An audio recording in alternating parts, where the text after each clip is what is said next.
Guilty जैसा feel होता है। और ख़ास करके हाँ जी। आपका फैमिली बैकग्राउंड अगर वीक है, मतलब उतना स्ट्रॉन्ग नहीं है, तो आप किसी चीज़ को इग्नोर करके आप अच्छा रैंक नहीं ला सकते। क्योंकि आपका जल्दी जॉब हो गया तो ठीक है, लेकिन जब एक एज होने लगता है तो ये भी बातें बहुत सारे दिमाग में रहती हैं।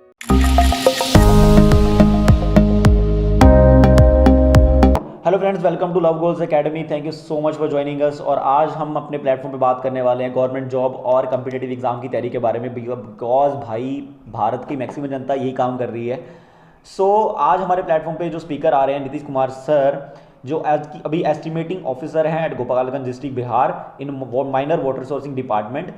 इनको हमारे प्लेटफॉर्म पे मेन बुलाने का जो मेन मकसद है वो यही है कि ताकि अपने फेलियर्स डिस्कस करें। सक्सेस स्टोरी तो डिस्कस करेंगे ही करेंगे, अपने फेलियर डिस्कस करेंगे, बिकॉज आफ्टर 12th इन्होंने AIEEE का एग्जाम 3 बार दिया।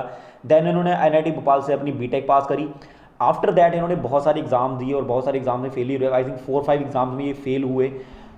वहाँ फेलियर से जो इन्होंने लर्निंग्स ली और उसके बाद इन्होंने सक्सेस पाई। वी वांट कि वो अपनी लर्निंग्स को डिस्कस करें, क्योंकि हम किसी की लर्निंग से सीख लेते हैं। जब हम किसी गलतियों से सीख लेते हैं उससे क्या होता है, हमारा टाइम बचता है और हमारे एफर्ट्स जो होते हैं उनमें और ज़्यादा पॉजिटिव एनर्जी आ जाती है।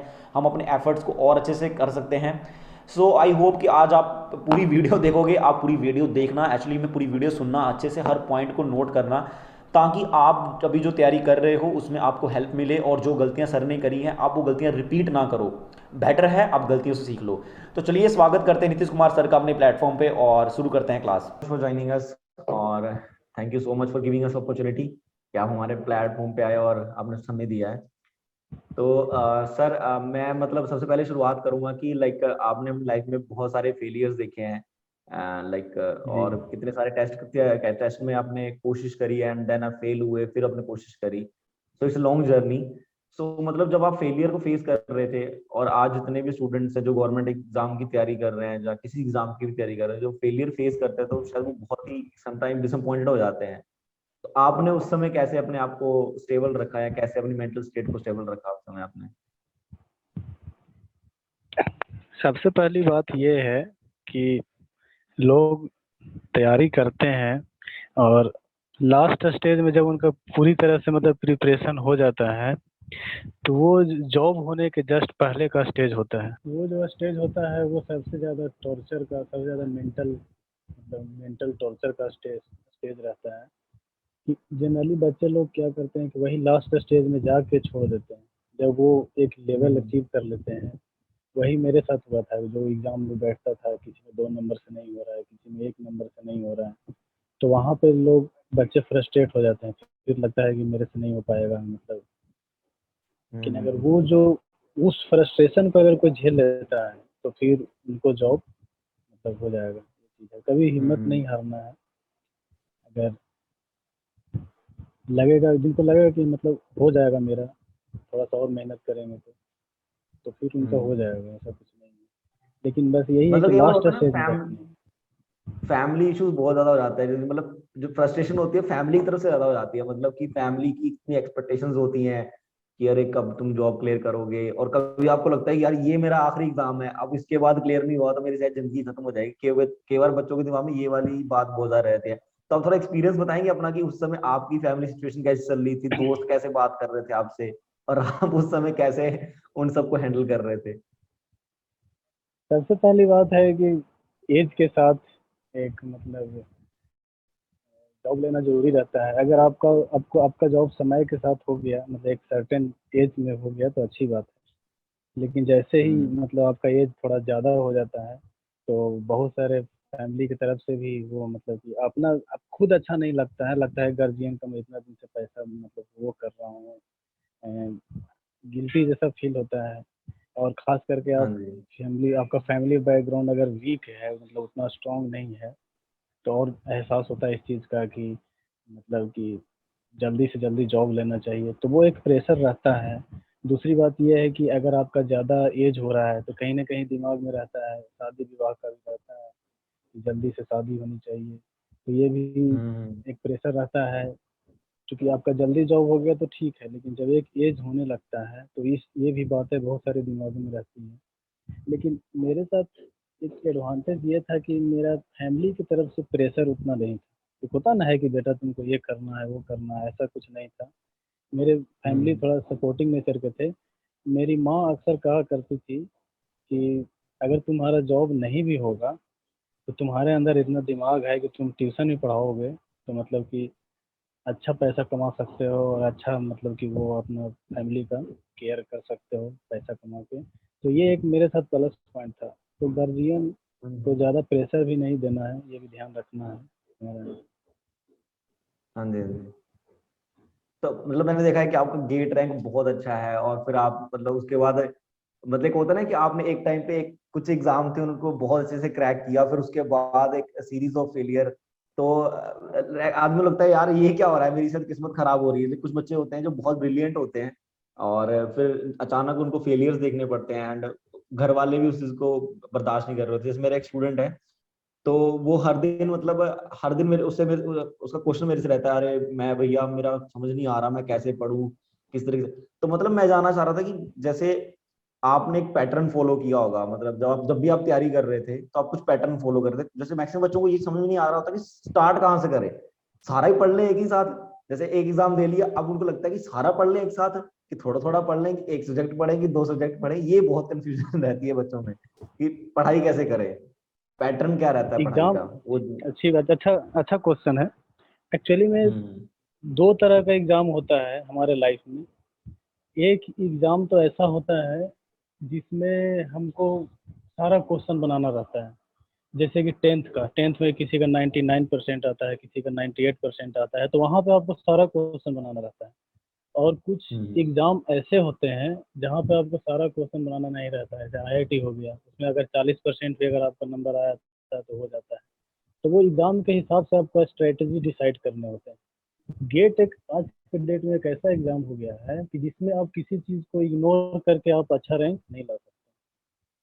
तो हम्म। ये चीज़ ध्यान में रखना है। जिस चीज़ से मैं भागता रहा, लास्ट में मेरे को जॉब लेने के लिए वो चीज़ पढ़ना ही पड़ा। जैसे कि जीके और इंग्लिश, ये चीज़ हम्म। से मैं हमेशा भागता था। लेकिन हमको बीपीएससी यही क्रैक करने के लिए ये दोनों चीज़ पढ़ना पड़ा और अच्छा नंबर लाना पड़ा, तभी जाके मेरा हुआ। जैसे कि मैं गेट का एक छोटा-सा आपको बताता हूँ। गेट में मेरा 68 मार्क्स आए थे हम्म। 2017 में। तो 68 हाँ जी। मार्क्स में गेट का, जैसे कि पता होगा आपको भी, कि 85 मार्क्स का टेक्निकल रहता है और 15 मार्क्स हम्म। का वो एप्टीट्यूड रहता है। उसमें कुछ इंग्लिश भी रहता है, कुछ एप्टीट्यूड भी रहता है। तो हाँ मेरे जी। 2016 में और 2017 में दोनों दोनों साल में एक ही सिचुएशन हुआ। मेरा टेक्निकल स्ट्रांग था। 68 मार्क्स हम्म। में 67 मार्क्स मेरा आया था, 85 में 67 आया था टेक्निकल में। और 15 मार्क्स हम्म। में केवल 1 मार्क्स आए थे, वही जो एप्टीट्यूड होता है ड्यू टू एप्ट। इंग्लिश। हम्म। तो हम्म। चूंकि मैं इंग्लिश से भागता था, तो लेकिन हम्म। हमको फिर बाद में बीपीएससी के करने के लिए, डीएमआर से जेई को क्रैक करने के लिए हमको फिर उसको पढ़ना पड़ा। इसलिए भागना नहीं है किसी चीज़ से, क्योंकि जिस चीज़ को आप हम्म। भागिएगा वही चीज़ आपको मतलब कि वो पीछा नहीं छोड़ेगा, उसका ज़रूरत पड़ेगा ही। क्योंकि आज के डेट में बहुत टफ कंपटीशन हो गया है, सब कुछ करना पड़ेगा आपको। बिल्कुल बिल्कुल बिल्कुल। तो मतलब फिर मतलब भाई मेन जैसे जैसे मान लीजिए कि कोई एक बच्चा है, वो अभी जस्ट उसको लगा कि हाँ मुझे, अब मान लो उसने बीटेक कर लिया है, अब उसको लगा जी, कि जी, अब उसको किसी गवर्नमेंट जॉब की तैयारी करनी है। तो जी। यहाँ पे सबसे बड़ा चैलेंज एक आता है कि जहाँ तो वो जाके कोई इंस्टीट्यूट ज्वाइन करे जो भैया ये सारी तैयारी तैयारी करवा रहे हैं, जहाँ फिर वो बच्चा अगर मान लीजिए अभी जैसे कोविड का टाइम है और लोगों के पास पैसे भी कम है, तो बच्चा घर पे रह के तैयारी करने की कोशिश करता है। तो वहां पे सबसे बड़ा जो चैलेंज है, जो मैं क्वेश्चन रिपीट हो रहा है दोबारा, सब देखिए, मैं सबसे बड़ा चैलेंज है कि बच्चे को ये पता है पढ़ना है, पढ़ना कैसे है ये नहीं पता। मतलब समझ रहे हैं कि सब्जेक्ट्स मैं पूरे दिन में अपना टाइम शेड्यूल किस तरीके से बांटूं, किस तरीके से उसको डिस्ट्रीब्यूट करूं और पढूं।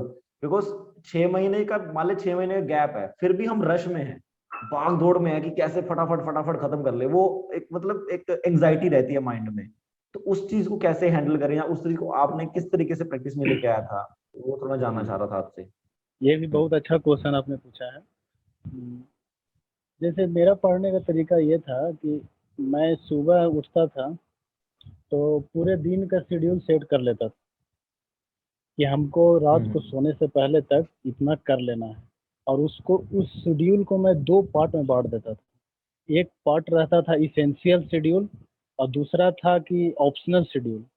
तो इसेंशियल हम्म शेड्यूल तो मेरा एकदम फिक्स करना है, चाहे जो हो जाए किसी तरह से, मतलब उतना तो इसेंशियल शेड्यूल में जो मैं बांटता था वो तो हमको पढ़ना ही है। और अगर हम्म उससे अगर समय बच गया रात को सोने से पहले तक, तो वो ऑप्शनल में भी घुस जाना है, लेकिन कम से कम इसेंशियल शेड्यूल तो जरूर होना चाहिए। तो सुबह उठ के आप हम्म टारगेट फिक्स कर लीजिए कि हमको आज इतना पढ़ ही लेना है। दूसरी चीज ये है कि मेरा शेड्यूल जो रहता था वो दो पार्ट में बटा हुआ रहता था। एक पार्ट तो ये हम्म था कि आज क्या पढ़ना है, और दूसरा हम्म। शेड्यूल ये था कि पूरा एक मंथ का क्या शेड्यूल है, ओके। एक मंथ में हमको पूरा क्या पढ़ना है। वो जैसे कि होता है ना, एक टॉपिक हो गया और एक बुक हो गया, तो एक बुक आप एक दिन में हम्म। खत्म नहीं कर सकते, तो इसीलिए मेरा दो डेफिनेटली। शेड्यूल रहता था। एक एक दिन का और एक पूरे, मतलब जब तक कि पूरा वो बुक खत्म ना हो जाए उस चीज का। तो ये चीज का हम्म मैं थोड़ा ख्याल रखता था अच्छा। यहाँ मैंने एक चीज देखी है, जब बच्चे शेड्यूल फिक्स करते हैं तो समटाइम हम अपने आप को ओवर एस्टिमेट कर जाते हैं। जैसे मान लीजिए मैं भी सुबह उठ के कई बार शेड्यूल बनाता हूँ, तो एकदम भर के टास्क लिख दिए सारे, ये भी करेंगे आज, वो भी कर लेंगे, ऐसा भी कर लेंगे, वैसा भी कर लेंगे। और फिर फिर शाम को देखते हैं भैया कुछ नहीं किया हमने। तो फिर एक अंदर से डिसअपॉइंटमेंट आती है कि अरे यार मैं कुछ कर नहीं पा रहा हूँ, फिर अगले दिन शेड्यूल बनाने का मन नहीं करता। तो आपके साथ कभी ऐसे चैलेंजेस हुए, जैसे आपने कभी स्टार्टिंग में शेड्यूल बनाना शुरू किया और आपने एकदम मतलब लिख दिया सब कुछ कि आज तो सारे पढ़ देंगे, ये भी पढ़ लेंगे, वो पढ़ लेंगे, इस चीज को कैसे मैनेज किया आपने जब? इस चीज का ये है कि जैसे मेरा टेस्ट सीरीज भी रहता था, तो टेस्ट सीरीज मान लिया जाए कि इस सब्जेक्ट का हमको टेस्ट देना है, तो इस हम्म सब्जेक्ट को टेस्ट देने के लिए आपको पढ़ना ही पड़ेगा। तो टेस्ट हम्म सीरीज के कारण वो चीज़ हमको पढ़ना ही पड़ता था, क्योंकि हमको पता है कि अगर ये चीज़ नहीं पढ़ेंगे तो हम टेस्ट दे ही नहीं पाएंगे, अच्छा नंबर नहीं आएगा। अब वहाँ पे थोड़ा हम्म अच्छा लगता था कि चलो इतना नंबर आया, इतना रैंक आया, तो अच्छा फील होता था। तो वो अपने अंदर वो अच्छा फील लाने के लिए आपको तो पढ़ना ही पड़ेगा, ये चीज़ है। हम्म ऐसे थोड़ा सा, इसीलिए तो मैं, इससे तो मैं आपको बता रहा हूँ कि मैं दो तरह का शेड्यूल रखता था, एक पर डे शेड्यूल, और वे एक शेड्यूल जो कि पूरा बुक खत्म हो जाए उसका, चाहे वो वो शेड्यूल चाहे 10 दिन का रहे, चाहे एक मंथ का रहे, चाहे 15 दिन का रहे, वो बुक के मोटाई पे डिपेंड करता है कि कितना उसमें पेज है उस हिसाब से। मतलब मेरा वही मतलब वही था कि सम टाइम होता है ना कि लाइक 10-12 टॉपिक लिख लिए पढ़ने के लिए और फिर पढ़ ही नहीं पाए। तो हाँ, मुझे ये वाला बहुत पॉइंट अच्छा लगा कि आप दो हिस्सों में बांटते थे। कई बार हम लोग इसेंशियल और अनइसेंशियल को डिवीजन नहीं कर पाते हैं, और ये बहुत सीरियस प्रैक्टिस है कि मतलब अगर सुबह का आप 15-20 मिनट या आधा घंटा आप इस चीज में लगा लो कि आप आज पूरा दिन करने क्या वाले हो, तो शायद बहुत से टाइम यूटिलाइज कर सकते हैं। तो ये मुझे आपका पॉइंट बहुत अच्छा लगा। तो नहीं, सर एक और चीज होती है। रखना है, हाँ जी, हाँ जी। ऑप्शनल शेड्यूल रखिए, क्योंकि ऑप्शनल शेड्यूल रखने से आपको प्रेशर रहेगा कि अगर टाइम बचेगा तो ये भी पढ़ लेंगे, ऐसे तो लगेगा चलो यार इतना ही पढ़ना है तो हो जाएगा ना। इसलिए ऑप्शनल शेड्यूल भी रखना जरूरी है कि अगर आपके पास टाइम बच गया तो वो चीज़ आप कवर कर सकते जैसे आपने अभी बोला कि अभी जो कंपटीशन है वो बहुत ज्यादा हैवी हो गया है, बहुत ज्यादा हाई कंपटीशन हो गया है। हैं जी। नो तो डाउट, आपको नो कहाँ डाउट। तक लगता है कि जैसे अभी हमारी भारत की अभी भी मैक्सिमम जनता जो है वो गवर्नमेंट जॉब्स के लिए मतलब पागल हो रखी है? अब ऐसा कह सकते हैं ना। तो स्टिल अभी हम देख सकते हैं कि गवर्नमेंट भी खुद बोल रही है कि इतनी गवर्नमेंट जॉब्स नहीं आएंगी, वो बिजनेस को ज्यादा लोगों को बिजनेस में ज्यादा सपोर्ट कर रही है, फंडिंग भी रेज कर दी है उन लोगों ने ज्यादा बिजनेसेस के लिए। तो कहाँ तक आपको वैलिड लगता है कि कितने कितने साल तक एक बच्चे को अपने आप को उस चीज में लगाना चाहिए, और क्या अपने साथ में बैकअप रख के सोचना चाहिए कि बस एक एक ध्यान से सोचना चाहिए कि बस मुझे गवर्नमेंट जॉब निकालनी है तो मतलब निकालनी है? मुझे नहीं लगता अगर सारे मतलब 100% बच्चे अगर एग्जाम देते होंगे तो आपको कितना लगता है कि at the end of the day कितने परसेंट उसमें से लोग जॉब क्रैक करते होंगे और बाकी सब तो कहीं ना कहीं तो टूटते होंगे ना? तो अभी कितना वैलिड है ये चीज का मतलब कि गवर्नमेंट जॉब के लिए रुकना बच्चों के लिए?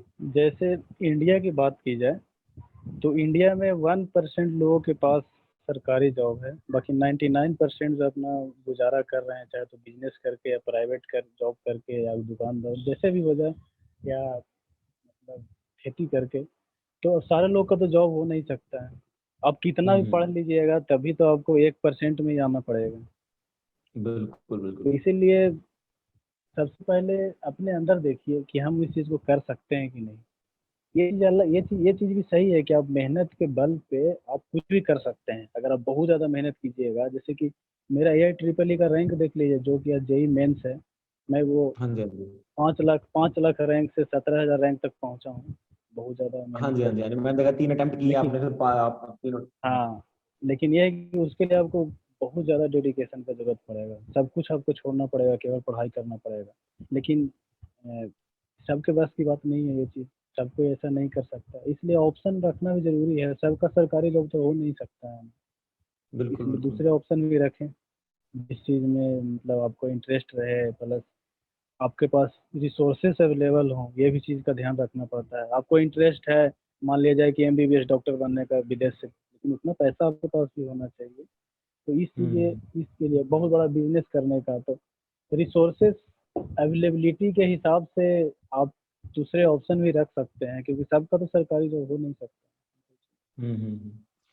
तो इसमें क्या लगता है आपको, जो करियर काउंसलर्स हैं, क्या वो एक बड़ा रोल प्ले कर सकते हैं इस चीज में, कि जहाँ सिर्फ बच्चा खुद के ही दिमाग से अपना सोच रहा है कि भैया हमने सोच लिया है तो हम करके दिखाएंगे, अब तो घर वालों को जो भी है, हम तो घर वालों को नौकरी चाहिए, तो हम तो भैया गवर्नमेंट जॉब ही क्रैक करेंगे। आपको क्या लगता है कि यहाँ पे जब बच्चा एक तो जब जब जिसने बीटेक कर लिया ऑलरेडी, वो 24 का हो चुका है, अगर मान लो वो 3-4 साल और रुकता है, तो कोई कंपनी होगी वो भी उससे पूछेगी कि भैया तुम 3-4 साल क्या कर रहे थे, है ना। मान लो कि बोलता है कि मैं डेडिकेशन से, मैंने बहुत, इवन मैं भुवनेश्वर में रह रहा हूँ, भुवनेश्वर में आप समझिए कि 90% जो बच्चे हैं यहाँ पे बैठे, देखा है उनकी लिविंग स्टाइल्स कैसे हैं।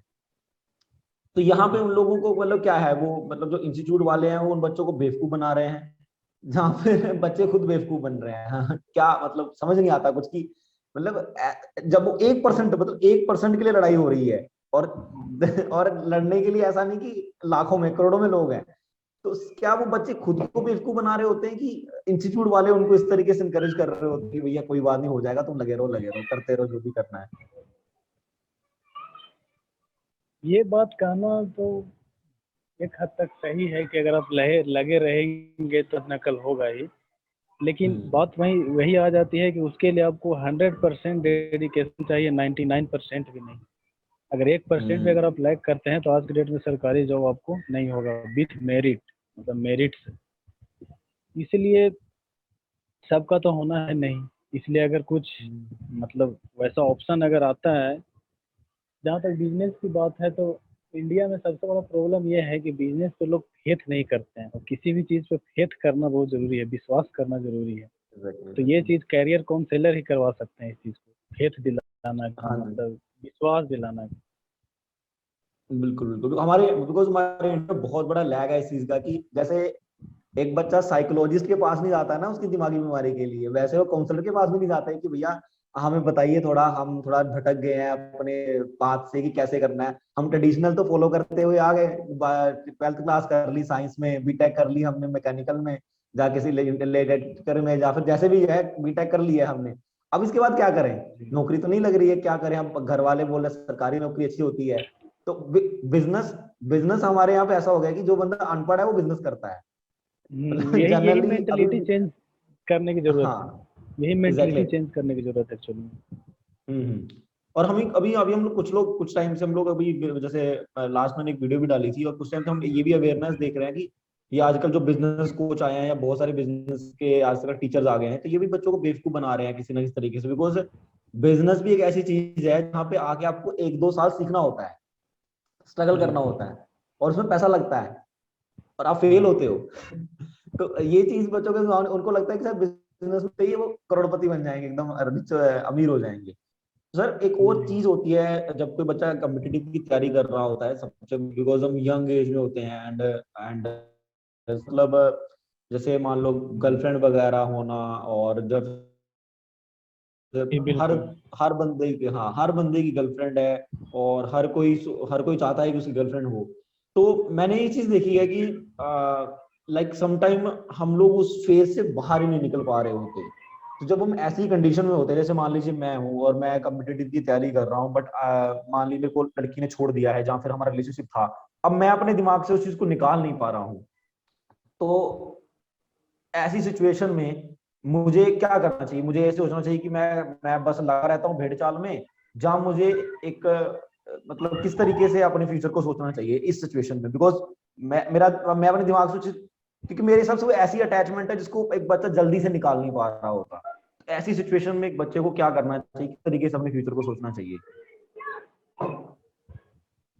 ये तो सवाल तो बहुत मुश्किल है।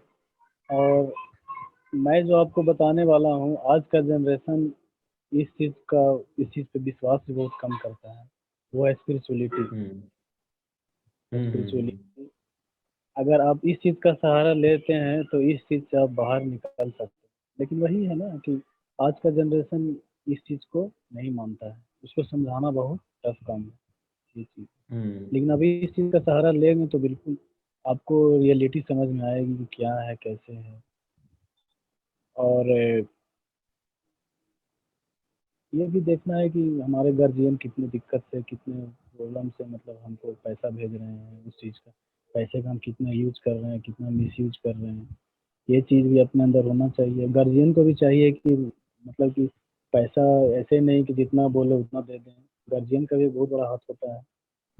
वो भी हम्म उतना ही दें जितना कि मतलब बच्चे का वो हो सके। जैसे हमको कहने का मतलब है कि आपके गार्जियन आपको उतना ही पैसा देते हैं जिस पैसे से आप अपना काम चला सकते हैं, मेस का चार्ज दे सकते हैं, रूम रेंट दे सकते हैं, किताब कॉपी का खाता। तो एक बहुत बड़ी पॉसिबिलिटी घट जाती है। क्योंकि जनरली रिलेशन में हम्म यही होता है कि लड़के पैसा खर्च करते हैं 99% केस में, 90% केस में तो जरूर, जहाँ तक हम्म लोग बोलते हैं। तो गार्जियन का भी बहुत बड़ा रोल होता है कि आप बच्चे को उतना ही पैसा दें जितना पैसे से उसका काम चल सके। ये नहीं कि वो जितना बोले उतना दे दें। क्योंकि आप उसको पैसा दे देते हैं तो उसको वो पैसे का क्या करेगा इसको कोई नहीं जानता। तो ये आप कर सकते हैं गार्जियन की तरफ से। और स्पिरिचुअलिटी भी बहुत जरूरी है, आध्यात्मिकता भी बहुत जरूरी है। Okay okay. मतलब स्पिरिचुअलिटी कहीं ना कहीं हमें मतलब एक स्टेबल माइंड देती है कि हम लोग जी। थोड़ा सा अपनी अटैचमेंट से, जैसे मैक्सिमम लोग नशे भी करने लग जाते हैं, बच्चे जो कम्पिटिटिव की तैयारी कर रहे होते हैं वो, क्योंकि बहुत ज्यादा फ्रस्ट्रेशन में फिर एज भी हो रही होती है। तो जी। आपका कितना टाइम रहा था, आपका कितना गैप रहा था, आपकी स्टडी जब आपने बीटेक छोड़ी और फिर आपका जॉब में कितना गैप रहा, मतलब टोटल टाइम ड्यूरेशन का कितना रहा आपका गैप उसमें? 2016 में मैंने बीटेक कंप्लीट किया था और 2020 में मेरा जॉब हुआ। ये इसको एक बदकिस्मती के तौर पे भी देखा जा सकता है, क्योंकि बिहार में जो फॉर्म आया था वो 2016 में ही आया था। लेकिन इसको कंप्लीट करते हम्म करते पहले प्री लिया, उसके 1 साल बाद मेंस लिया, उसके 1 साल बाद इंटरव्यू लिया। तो इस तरह से करते करते 4 साल हो गए तो 2020 में फाइनल। तो अभी जैसे मैं चीज देखा हूँ, जैसे हमारे मतलब जैसे हमारे बिहार बिहार में, मतलब हमारे हमारे मिडिल इंडिया में ये चीज देखी है कि मिडिल इंडिया में ज्यादा लोग गवर्नमेंट जॉब की तरफ वो होते हैं, इंक्लाइंड होते हैं कि हाँ हमें गवर्नमेंट जॉब की तरफ ही जाना है। तो ठीक है, गवर्नमेंट जॉब इज गुड, बच्चे आके पढ़ रहे हैं। मैंने रिसेंटली मैं यहाँ पे गया था, मतलब हमारे यहाँ पे बगल में एक शहर है, तो वहां भी बच्चे गए थे, तो वहां मैं बच्चों तक बच्चे मतलब ब्राउन शुगर से एडिक्टेड हो चुके थे। तो मतलब वो खुद बोल रहे थे कि भैया हम मतलब इतना एडिक्टेड हो चुके हैं कि हम छोड़ नहीं सकते इस चीज को। अदर स्टेट्स में जाके बच्चे पढ़ रहे हैं, इतना स्ट्रगल कर रहे हैं। तो लाइक, और सबसे एक चीज, मेन चीज है कि आप आपको क्या, आपके एक्सपीरियंस में, अपने आपके दोस्तों के एक्सपीरियंस थोड़ी में ये चीज बात बताइएगा कि क्या तैयारी घर पे रह के करनी चाहिए कि बाहर जाके करनी चाहिए, दोनों में से बेस्ट ऑप्शन कौन सी है? मतलब अगर वर्स्ट कंडीशन है तो बाहर जाना चाहिए कि घर पे रह के तैयारी करनी चाहिए? बिकॉज बाहर जाओगे तो आज के टाइम पे नशा जो है वो इतना इजीली अवेलेबल हो गया है कि आप खुद को रोक ही नहीं सकते। अब कितने स्ट्रांग हो जाओगे, आप आसपास के लोग आपको नशा दे ही देंगे किसी ना किसी तरीके से। जहाँ तक घर पे रह के तैयारी करने की बात है और बाहर पे रह के तैयारी करने की बात है, तो ऑनेस्टली तो दोनों के अपने अलग अलग एडवांटेजेस है। हम्म बाहर रहने की बात कर रहे हैं, बाहर रह के तैयारी करने में, तो बाहर रह के तैयारी करने में जो आपने प्रॉब्लम बताया उस चीज़ का सामना करना पड़ सकता है। दूसरी बात है कि आप बाहर रह के एक गाइडेंस में नहीं रहते हैं। मतलब आपको कोई देख नहीं रहा होता है वहाँ पे आप क्या कर रहे हैं क्या नहीं कर रहे हैं। तो उस चीज़ में अपना हम्म पैसेंस बहुत मायने रखता है। अपना धैर्य, कि आप किस तरह से स्टडी कर पा रहे हैं, आपके अंदर इतना धैर्य है कि नहीं। क्योंकि हम मानते हैं कि इंसान का नेचर वो नहीं होता है जो आप लोगों के सामने शो करते हैं। इंसान का नेचर वो हम्म। होता है जब आप रूम में अकेले हों तब आप कैसा बिहेव करते हैं, वो इंसान का नेचर होता है। बिल्कुल। तो अगर आप उस चीज़ को कंट्रोल कर पा रहे हैं तब तो आप बाहर रह के भी स्टडी कर सकते हैं। और घर पे रह के स्टडी करने के लिए भी आपको उस तरह का इन्वायरमेंट में, क्योंकि घर पे बहुत सारे प्रॉब्लम आते हैं, इन्वायरमेंट नहीं मिल पाता है, वातावरण नहीं मिल पाता है। इंस्टीट्यूट में सारे लोग पढ़ रहे हैं तो वातावरण है कि मतलब सब लोग पढ़ रहे हैं तो चलो ठीक। लेकिन ऐसा कुछ नहीं है। जैसे बीपीएससी मेंस का तैयारी मैंने घर पे ही रह के किया था। एक थे मेरे दोस्त थे, दोनों मिल के करते थे। और हम्म। यूट्यूब से जैसे भी तैयारी मैं किया था, क्योंकि बीपीएससी मेंस के लिए कोचिंग अवेलेबल ही नहीं था। बीपीएससी प्री के लिए हम्म। तो अवेलेबल था लेकिन मेंस के लिए नहीं था। तो सब मेरे हिसाब से चाहे बाहर रह के पढ़िए चाहे घर पे रह के पढ़िए, सबसे बड़ा स्टूडेंट का सेल्फ डेडिकेशन होना चाहिए। अगर आप डेडिकेशन आपके अंदर नहीं है तो बाहर रह के भी कुछ नहीं कर सकते हैं, और अगर आपके अंदर डेडिकेशन है तो घर पे रह के भी बहुत कुछ कर सकते हम्म। मतलब मेन मेन वही है कि खुद का सेल्फ वो पता होना चाहिए कि मैं कितना ज्यादा पानी में हूँ, मैं कर सकता हूँ कि नहीं कर हैं। सकता। आप बस जी घर जी, वालों को या बिल्कुल खुद को बिल्कुल। बेवकूफ ना बनाइए। अगर आपको हाँ लगता है कि बिल्कुल। आप क्लियर नहीं कर सकते हो और आपके अंदर वो हम्म, चीज वो एबिलिटी है ही नहीं कि आप हम्म, 8 9 घंटे 10 घंटे बैठ के पढ़ सको, तो आपको बेटर जी है कि ड्रॉप करना चाहिए और कुछ हम्म, और डिसाइड कुछ करना, और बिकॉज ऑप्शन। प्राइवेट जॉब में भी आप अच्छे खासे पैसे कमा सकते हो और मेरे ख्याल से आप अपने अच्छे खासे रिजर्व कर सकते हो अपने ये पैसे, और इवन करियर भी जल्दी स्टार्ट कर सकते हो। लाइक कई बार होता है कि हम लोग गवर्नमेंट जॉब में बहुत ही लंबा टाइम ले जाते हैं करियर स्टार्ट करने में, और शायद मैंने एक चीज देखी है कि जो बाहर बच्चे रह रहे होते हैं वो एक तरीके से लाइक उनका रहना सहना, उनका खाना पीना और पहनना भी इतना डिग्रेडेड हो जाता है कि मतलब वो कई बार नॉर्मल इंसान जैसा लग ही नहीं रहा होता। वो आदमी दाढ़ी बना के बैठा होता है तो लग रहा है तपस्या कर रहा होता है। मतलब बहुत ही अजीब सी सिचुएशन होती है, मतलब अगर आप ऐसे बच्चों से मिलो जाके तो सिचुएशन ही बहुत अजीब हो चुकी होती है। नहीं, चूंकि इस सिचुएशन को मैं बहुत नज़दीक से देखा हूँ इसलिए मुझे बहुत अच्छे से पता है। सही बता रहे हम्म। हैं आप, जो आपने बताया वो बिल्कुल सही है। हम्म। तो सर ये मतलब बस अब मेरे को थोड़ा सा, अगर आप मतलब सब्जेक्ट्स के ऊपर थोड़ा सा बात करके मुझे थोड़ा सा एक मतलब ऐसे होता है ना कि लाइक मैंने पर्सनली अपनी लाइफ में फील किया है। अब आप एनआईटी भोपाल से पास आउट हो एंड आई नो दैट कि आप एक ब्रिलियंट स्टूडेंट हो। अब मैं आपको पर्सनली अपना एक रिलेशन बता रहा हूँ। मैं जब अपने कॉलेज में था तो हमारे एक बैच में ना 3 बच्चे थे जो मुझे बहुत ज्यादा मतलब मुझे प्रभावित करते थे। एक था वो बंदा था बनारस से था शायद। तो उसका था कि वो डेली डेली पढ़ रहा है, तो मतलब हाँ चलो ठीक है भैया कि ये बंदा तो एग्जाम में कुछ ना कुछ करेगा। एक बंदा था जो दिल्ली से था, ये, और एक बंदा था जो बिहार से था जो मेरा रूममेट था। तो ये 3 लोग कुछ अलग ही ढंग से पढ़ते थे, हमको आज तक पता ही नहीं था ऐसे पढ़ना होता है। जैसे ये दिल्ली वाला जो था, इसने हमारे साथ पूरी मस्ती करनी, सब कुछ करना है, बट एग्जाम के लास्ट में ये कुछ इस तरीके से पढ़ता था कि भैया 2 3 पेज में ही पूरा अपना लिख देगा और वही याद करके चला जाएगा, और कर भी आता था।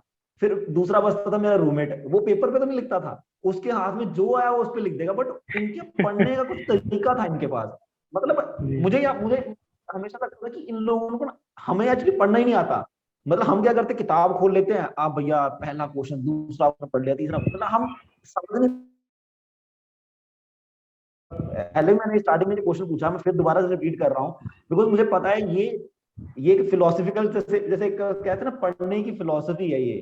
तो ये एक फिलोसफिकल क्वेश्चन है जो आप लोगों को पता होता है, जो लोग अच्छे ब्रिलियंट बच्चे होते हैं। ये किसी को बताते नहीं है कि भैया आप लोग कर कैसे रहे हो, आप लोग पढ़ कैसे रहे हो, बिकॉज वो सबसे बड़ा टास्क है। तो आप मुझे प्लीज थोड़ा सा एक्सप्लेन करके इसको बताइए एक्चुअली में, कोई जैसे मान लो कोई भी एक सब्जेक्ट की एग्जांपल लीजिए और उसको बताइए कैसे सिस्टमेटिकली पैटर्न में तोड़ के पढ़ना होता है, पढ़ना क्या होता है सब्जेक्ट में, तो वो थोड़ा प्लीज बताइए मुझे। ये मुश्किल सवाल तो जरूर है, लेकिन जहाँ तक इस सवाल का जवाब मैं देने की कोशिश करूंगा। हाँ जी, हाँ जी। पढ़ने का जहाँ तक तरीका होता है तो वो सबका अपना अलग अलग होता है। मतलब सब लोग हम्म। अपने हिसाब से पढ़ते हैं। मैं ये तो नहीं बता सकता कि दूसरे लोग किस हिसाब से पढ़ते हैं, मैं ये जरूर बता सकता हूँ कि मैं कैसे पढ़ता था। Exactly exactly. मेरा पढ़ने का तरीका थोड़ा सा अलग था दूसरे लोगों से। सब लोग बोलते भी थे कि तुम्हारा थोड़ा अलग है। जैसे हम्म मैं क्या, जैसे मान लिया जाए किसी भी चीज को हमको याद करना है, तो ऐसे मेरा थोड़ा कंसंट्रेशन कम जाता था। तो मैं हम्म सब चीज का नोट्स बनाता था, शॉर्ट नोट्स बनाने की कोशिश करता था। मेरे सारे सब्जेक्ट का शॉर्ट नोट्स था। यहाँ तक कि आपको ये सुन के हंसी आएगी कि जो कन्वेंशनल पेपर होता है, कन्वेंशनल पेपर जो हम्म, बीपीएससी में पूछा था, कन मतलब अच्छा। जो स्टेप्स थे, जो स्टेप्स मैं भूलता था, मैं बार बार ये क्वेश्चन है, इस क्वेश्चन में ये स्टेप मैं बार बार भूलता था, या जो की स्टेप रहता था उसको केवल मैं लिख लेता था। हमको पता था कि मैं यहीं पे जाकर अटकूंगा, तो उस चीज को लिखता था। हम्म तो मेरा पढ़ने का तरीका ये था कि मैं लिखने में थोड़ा ज्यादा विश्वास रखता था, क्योंकि लिखने में कंसंट्रेशन ज्यादा दिमाग का जाता है। ऐसे आप पढ़ते थे तो यहाँ पे दिमाग है कहीं और घूमने चला जाता है। तो लिख के पढ़ने से कंसंट्रेशन मेरा बहुत अच्छा जाता था। ये एक तरीका था। हम्म और दूसरा तरीका मैंने आपको बताया, वो ऑप्शनल वाली बात, पूरा शेड्यूल फिक्स कर लेते थे पूरे दिन का, और वो हम्म पूरा एक बुक का।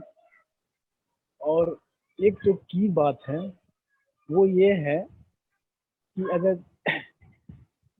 साथ में पढ़ते हैं, जैसे मैं जब मेंस का बीपीएससी यही मैं तैयारी करता था, तो मेरे साथ एक और दोस्त थी, तो हम लोग दोनों साथ तैयारी करने का जो वो पढ़ने का जो एक मतलब माहौल क्रिएट हुआ, जो 15 दिन 20 दिन जो साथ में रह के पढ़े, मजा आ गया। मतलब कसम से उतना तो वो 3 महीना में भी नहीं हम लोग पढ़ पाए, हम्म जितना कि वो 15 20 दिन जो साथ रह के पढ़े। हम्म क्योंकि अकेले पढ़ने से क्या होता है कि आप इंडिपेंडेंट बॉडी हो जाते हो। आप जैसे लगेगा कि चलो यार 2 क्वेश्चन बनाए, चलो थोड़ा सा मतलब क्या अगर पानी पी के आ जाते हैं, या फिर चलो थोड़ा, अगर आप चाय पीते हैं तो चाय पी के आ जाते हैं, थोड़ा नाश्ता कर लेते हैं। तो उससे क्या होता है कि किसी भी काम को करने में, एक ही काम को करने में आपको ज़्यादा समय लग जाता है। अब 2 लोग पढ़ हम्म रहे हैं साथ में, तो दोनों एक ही चीज पढ़ रहे हैं, लेकिन इसमें ध्यान ये रखना रहता है कि दोनों का लेवल सेम होना चाहिए। ऐसा नहीं कि उसी को समझाने में आपका टाइम बीत रहा हो, या आप आपसे हम्म बहुत ज्यादा हाई लेवल का हो, नहीं ऐसे नहीं, दोनों का लेवल एक टाइप का होना चाहिए, तभी आप ये ज्यादा हेल्पफुल होगा, नहीं तो उल्टा पड़ जाएगा। कर रहे हैं, तो केस में जो भी हम लोग दोनों जो भी 10 घंटा 12 घंटा जो भी साथ में बैठ के पढ़ते थे, वो 10 12 घंटा एकदम इफेक्टिव होता था, एक एक मिनट यूज हो जाता था। तो हम्म। ये चीज एक बहुत, कि बहुत अच्छा इफेक्टिव स्टडी करना चाहते हैं तो साथ में रह के पढ़िए, लेकिन उसमें ध्यान वही रखना है कि सबका लेवल सेम होना चाहिए। Okay okay okay sir. ठीक है sir, thank you so much. आपने इतने सारे मेरे अटपटे क्वेश्चंस का आंसर दिया। तो आई होप जो बच्चे तैयारी कर रहे हैं, बिकॉज ये वो क्वेश्चन थे जो बच्चे तैयारी कर रहे होते हैं, जो हमसे पूछते हैं। आप समझ रहे हैं? जी बिकॉज हमारे हमारे पास जो सबसे बड़ा चैलेंज है इन बच्चों के साथ, वो है इनको डेली मोटिवेट करना इस बात के लिए कि आप पढ़ सकते हो। मैंने देखा है बहुत ज्यादा डिस्ट्रैक्शन रहती है बच्चों में, और लाइक बहुत टाइम से तैयारी कर रहे हैं, तो पेरेंट्स प्रेशर बहुत ज्यादा है। मेरे ख्याल से प्रेशर में रह के कोई पढ़ नहीं सकता, बिकॉज अगर आपके ऊपर जी प्रेशर है बिल्कुल। ना कि वो भाई निकलना है, निकलना में रह के आप नहीं पढ़ सकते। बहुत ही डिफिकल्ट हो जाता है पढ़ना। तो आई पढ़ाई होप का ही बच्चों को प्रेशर बहुत। एनकरेजमेंट। बिल्कुल बिल्कुल। तो कई बार हम 9 10, कई बार हमारे अंदर वो एबिलिटी भी नहीं होती है कि हम 9 10, जैसे मैं हूं तो मैं 9 10 घंटे भाई नहीं, मैं बैठ के नहीं पढ़ सकता। मैं 3 4 घंटे पढ़ सकता हूँ, बट मैं 9 10 घंटे नहीं पढ़ सकता। वो नहीं हो पाता अपने से।